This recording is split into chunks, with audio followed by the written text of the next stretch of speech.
So what's up, y'all? If you've ever watched any of my videos, you'd know that at the end of my videos, I usually give Dadvice, which is dad advice. So now that the year is coming to an end, I want to sum up my best Dadvices. So here's a few of my best dad advices. So I hope they help you, and I hope you enjoy them.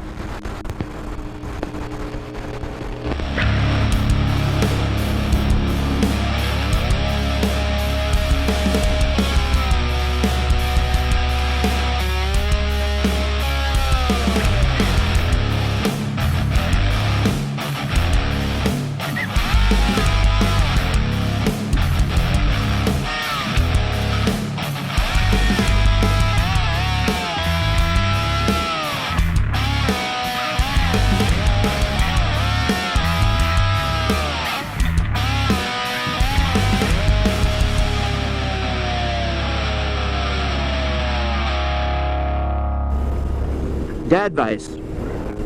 Since I'm doing a lot of work on my own alone, the question got asked to me the other day why I'm not in a band, or why I don't play with a band at the moment or do anything. And it's not that I'm not wanting to, do things on my own or be in a band. The whole reason I started this was because I didn't have a band at the time, but I didn't want to.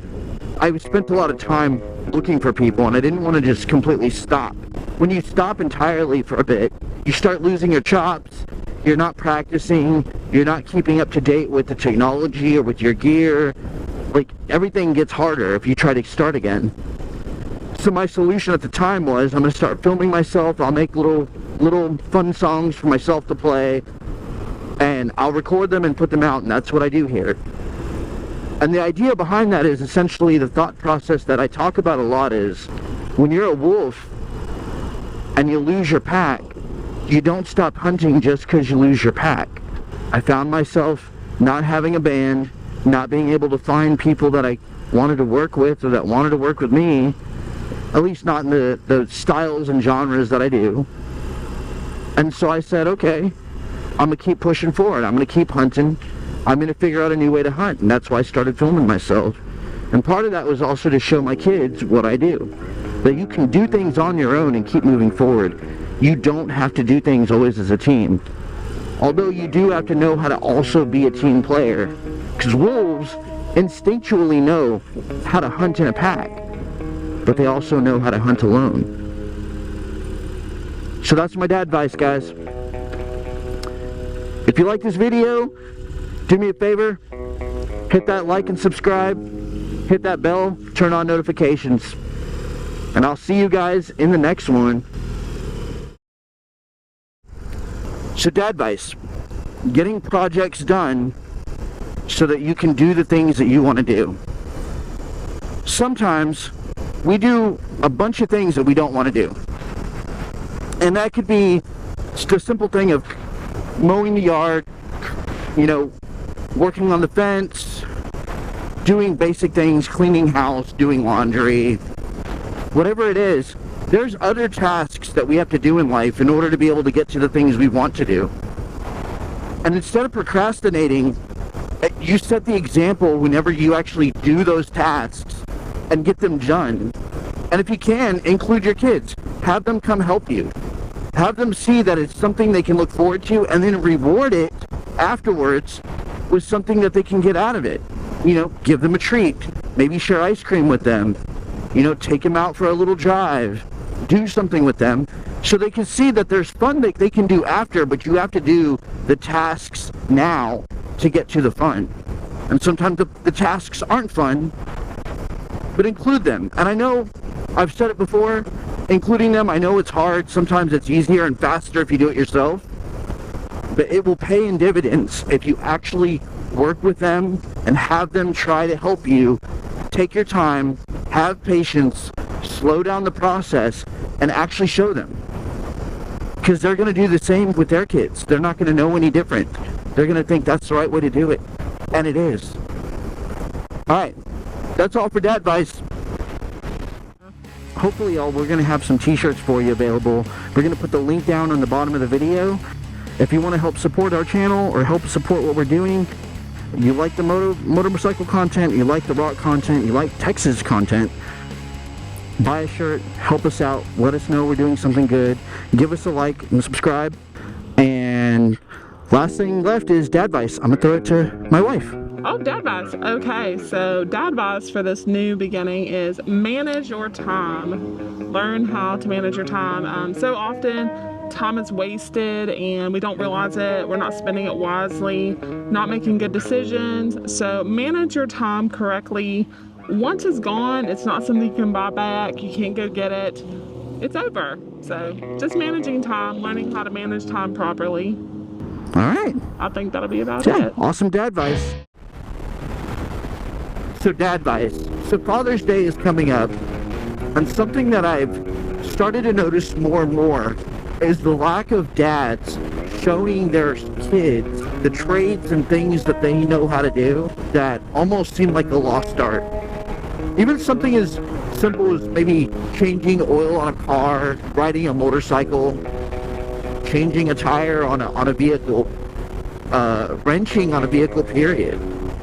You know, doing basic mechanic work, even working on a house, you know, tripping breakers, knowing how to trip a breaker and knowing how to turn a breaker off when you're going to work on an outlet or an electrical or something. I think there's this thing where a lot of dads are getting used to doing things on their own. Even like myself, I film the things I do, and one day my kids can watch it, and I hope that they pick up things from my life that I talk about here, and it helps them. In the event that I'm not there and they miss me, they can watch these. Maybe something that I say will resonate with them in that moment, or maybe it doesn't resonate in that moment, but it stays in their memory, and they'll remember that Dad brought it up one time, and they'll be able to reference it. And then at some point, if I'm working on a bike or building a bike or working on anything, even I'm showing myself recording mixes and tracking and recording the thought process I go into that. If one of them are musicians, then they can have that as a reference for the things that they want to do as well. And that way the trade isn't lost, the art is there, and they can learn from it, even if I'm not able to show it to them.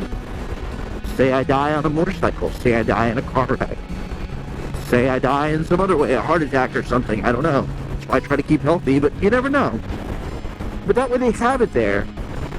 But I think too many dads are worried about doing things and they don't really include their kids and they don't show their kids how to do it. It's just easier and quicker if they do it themselves. And you have to remember that doing some of these things that seem so dumb and so easy, and it's so simple, and it's a lot quicker if you just do it by yourself, doing that with your kid is a bond. And then it might be the knowledge that you're giving to your kid that might be the confidence boost for them to tackle a project on their own later in life. Or maybe it's just something so simple that you actually taught them how to do that, and that's a thing that nobody teaches anybody else how to do, and people outsource to paying a lot of money to people in the future to do it for them. I mean, think about it this way. There are services for delivering food to people now. It's so abundant. You have Uber Eats, you have DoorDash. People don't know how to cook. They don't know how to fry an egg. Speaking of eggs, speaking of cooking, if you don't follow me on X, you should follow me and my wife on X.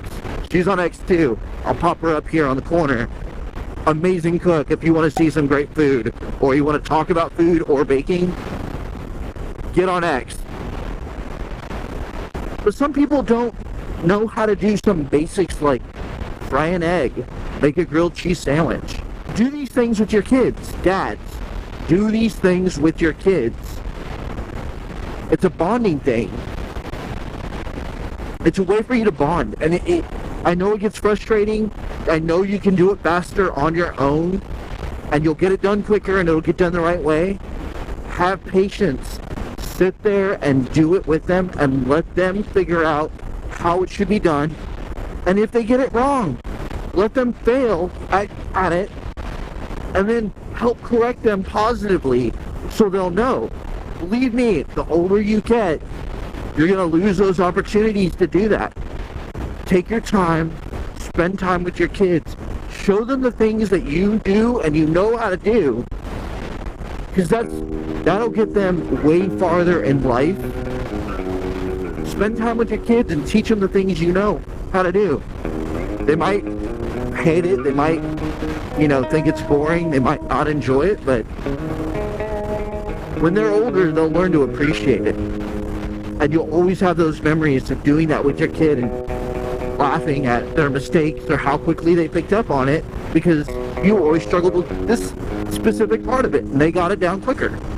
For all you dads out there, happy Father's Day. I'm going to enjoy my Father's Day too. Dadvice. Since we're talking about the topic of vetting people, I look at the Linkin Park scenario a lot like it's an interpersonal relationship that wasn't vetted.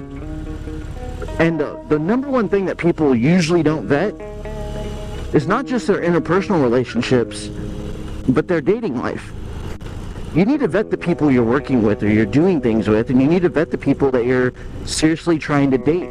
Because if you're dating with a purpose, then you're vetting to see if you have similar goals, similar, paths that you want, that you can see yourself doing things, not necessarily the same with down the line, but when you do these paths, they can intermingle and twine, and you don't have to have the same thing in common with them, but you have to have something where you can be like there's something you're getting out of it.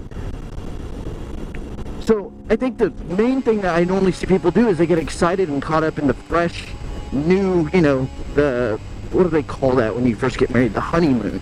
Everybody gets excited on the honeymoon era. But you should be genuinely excited about the person entirely. Because if you're not, and you're already trying to find something wrong with them or bad with them, one, that could be something wrong with you.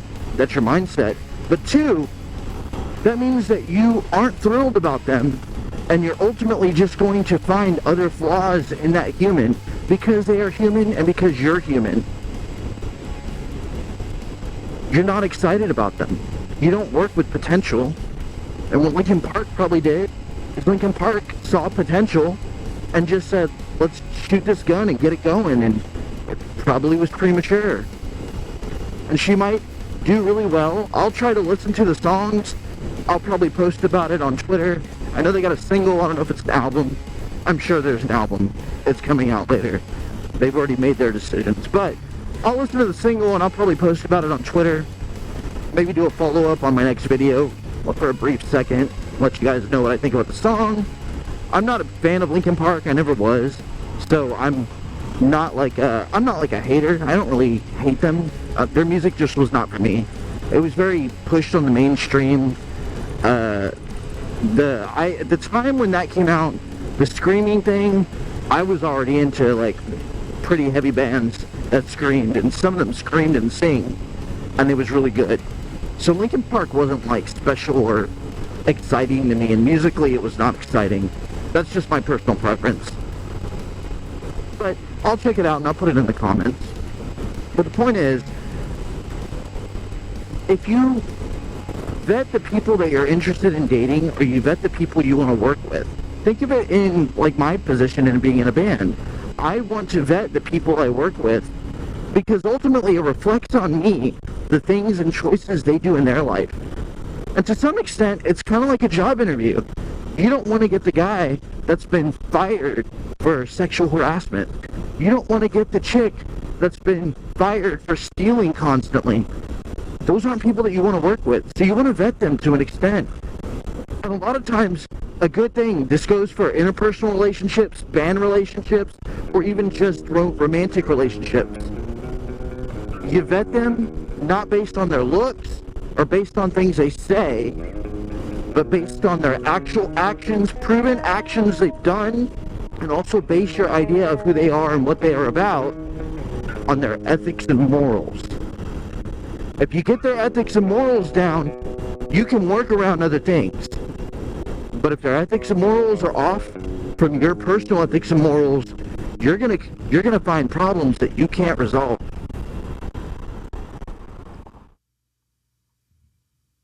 So thank you guys for watching my videos, for liking them, for subscribing to my channel, for everything that you do to support me. Even commenting in the comments and talking to me, or even talking to me on Instagram or X. I truly do appreciate every single one of you guys, and I hope to bring you guys more content next year. But for now, I hope all of you have a Merry Christmas and a Happy New Year. Much love.